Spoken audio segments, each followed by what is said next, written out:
अस्सलामुअलैकुम व्यूअर्स, कैसे हैं आप सब लोग। उम्मीद करती हूँ खैरियत से होंगे। Welcome back to my channel. आज हम आपको दिखाने जा रहे हैं मलेशिया का एक पिकनिक स्पॉट जो है एक वाटर पार्क जिसका नाम है wet world water park. Kuala Lumpur Sentul से वाटर वर्ल्ड का रास्ता तकरीबन 35 मिनट्स का है और वाटर पार्क की टाइमिंग सुबह 10 बजे से शाम 5 बजे तक की है। जैसा कि मैं आपको हर मर्तबा हर वीडियो में बताती हूँ कि मलेशिया में मैप को फॉलो करना ज़रूरी है कहीं भी जाने के लिए, जिसके लिए एक स्पेसिफ़िक ऐप इस्तेमाल की जाती है जिसका नाम है वेज। तो हम हर मर्तबा उसे फॉलो करते हैं, लेकिन फिर भी हम रास्ता भटक जाते हैं क्योंकि यहाँ पर रोड्स का स्ट्रक्चर इतना मुश्किल है कि इन्हें फॉलो करना इम्पॉसिबल लगता है। तो हर मर्तबा की तरह इस मर्तबा भी हम रास्ता भटक गए और हमें पहुंचने में तकरीबन 1 घंटा लगा।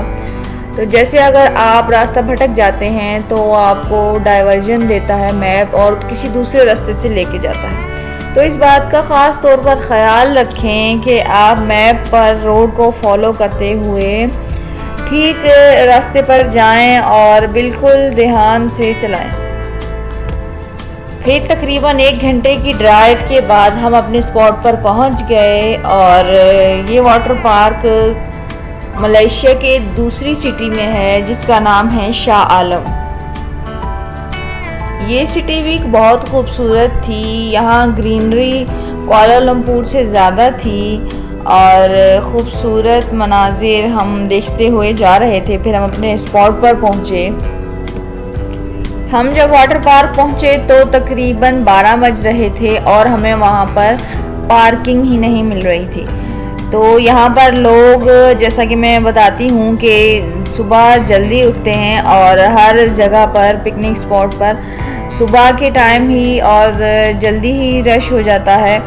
तो आपने अगर कहीं जाना हो पिकनिक स्पॉट पर तो आप कोशिश करें कि आप वहाँ पर जल्दी पहुँचें ताकि आपको जगह मिल जाए पार्किंग की ख़ास तौर पर और आपको ज़्यादा रश का सामना ना करना पड़े।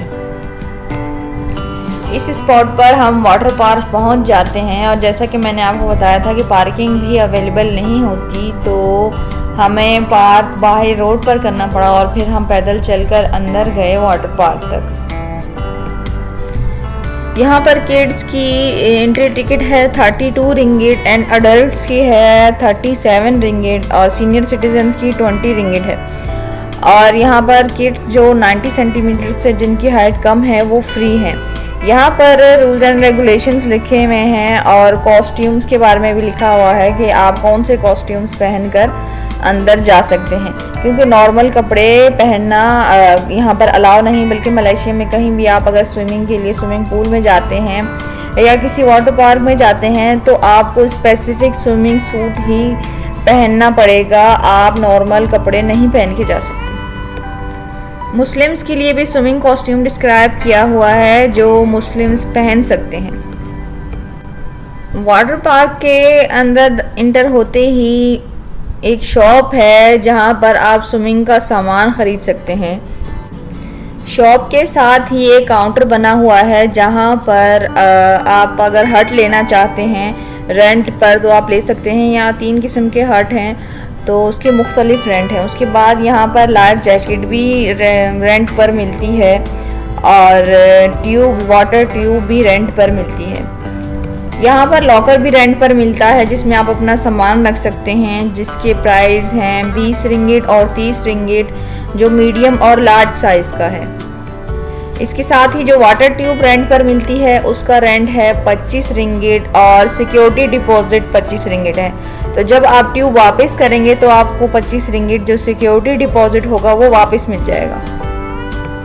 मेन एंट्रेंस के राइट साइड पर ही लॉकर एरिया है जहाँ पे आपको जाके लॉकर खुद अपने लिए सिलेक्ट करना पड़ता है, जिसमें जाके आप खाली लॉकर को सिलेक्ट करेंगे और पासवर्ड डालेंगे अपने लिए और फिर पेमेंट करेंगे वहीं पर ही अपने कार्ड से, बैंक कार्ड से पेमेंट करेंगे तो जो लॉकर आप सिलेक्ट करेंगे उसकी पेमेंट डिडक्ट हो जाएगी और लॉकर का डोर आपके लिए ओपन हो जाएगा।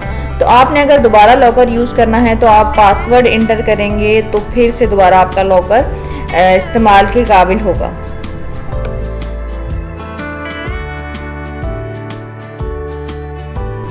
काउंटर के साथ ही लेफ़्ट साइड पर वॉशरूम एरिया है। वॉशरूम यहाँ की अच्छी कंडीशन में थे और उसके साथ आगे है ट्यूब एरिया जहाँ पर आप स्लिप दिखाकर ट्यूब ले सकते हैं। वॉशरूम के बाहर ही आपके लिए हेयर ड्रायर की फैसिलिटी भी मौजूद होगी। आप यहाँ कॉइन एंटर करके हेयर ड्रायर को भी इस्तेमाल कर सकते हैं। लॉकर एरिया के सामने ही बिल्कुल खाने की शॉप है और यहाँ सिटिंग एरिया भी बना हुआ है छोटा सा, जो मेन एंट्रेंस के बिल्कुल स्टार्ट पर मौजूद है। मेन एंट्रेंस के फ़ौरन बाद ही राइट साइड पर और लेफ़्ट साइड पर बच्चों के लिए प्ले एरिया और पूल बने हुए हैं। लॉकर रूम में सामान रखने के बाद हम चले गए स्विमिंग पूल में और यहाँ पर बच्चों के लिए स्लाइड बनी हुई थी। वेट वर्ल्ड वाटर पार्क बहुत ज़्यादा बड़ा नहीं है, यहाँ पर घूमना आसान है। यहाँ पर 2 बजे तक की टाइमिंग है, उसके बाद ब्रेक हो जाती है और थोड़ी देर के लिए स्लाइड्स को बंद कर दिया जाता है। लंच टाइम 2 से 2:30 बजे तक है।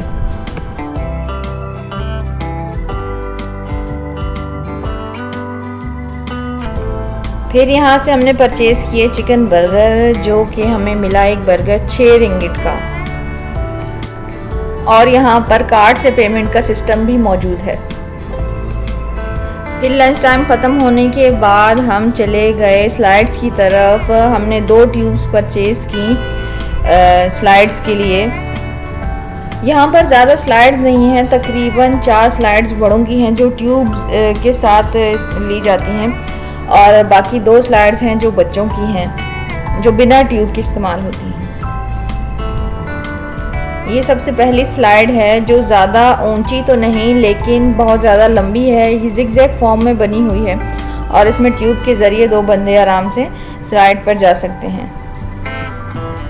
और ये स्लाइड का बाहर का एरिया है।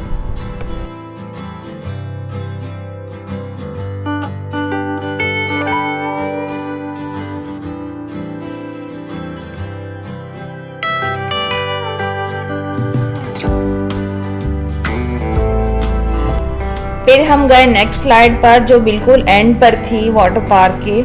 तो इसका नाम है सुपर हरिकेन और उसकी वीडियो बनाना मुमकिन नहीं था। यहाँ पर काफ़ी सिटिंग एरिया भी बनाया हुआ है जो एंड पर है स्विमिंग वाटर पार्क के। उसके बाद हम गए तीसरी स्लाइड पर जिसका नाम था थंडर रिवर। ये जो है ज़मीन के साथ साथ ही चलती है एक रिवर की तरह और फर्स्ट स्टार्ट के स्विमिंग पूल में जाकर ख़त्म होती है। ये स्टार्ट होती है एक बोट शेप स्ट्रक्चर से और पानी की प्रेशर से ये ट्यूब्स को आगे लेके जाती है। उसके बाद हम गए चौथी और आखिरी स्लाइड पर जिसकी स्टेयर्स पर खड़े होकर तकरीबन आधे से ज़्यादा वाटर पार्क नज़र आ रहा था। इसकी वीडियो भी नहीं बना सके क्योंकि ये छोटी थी काफ़ी और ये भी ट्यूब के ज़रिए ही इसके अंदर जाया जा सकता। यहाँ पर एक बच्चों की स्लाइड बनी हुई है जो ट्यूबलेस स्लाइड है और यहाँ बच्चे बीच में आकर रुक जाते हैं, फंस जाते हैं, तो ये काफ़ी ख़तरनाक है जिसमें बच्चे आपस में टकराए और उन्हें चोट भी लगी। तो आप अगर ऐसी किसी जगह पर जाएं तो अपना और अपने बच्चों का ज़रूर ख्याल रखें। उम्मीद करती हूँ आपको मेरी ये वीडियो ज़रूर पसंद आई होगी। मज़ीद वीडियोज़ के लिए लाइक शेयर सब्सक्राइब ज़रूर कीजिए। जब तक के लिए अल्लाह हाफ़िज़।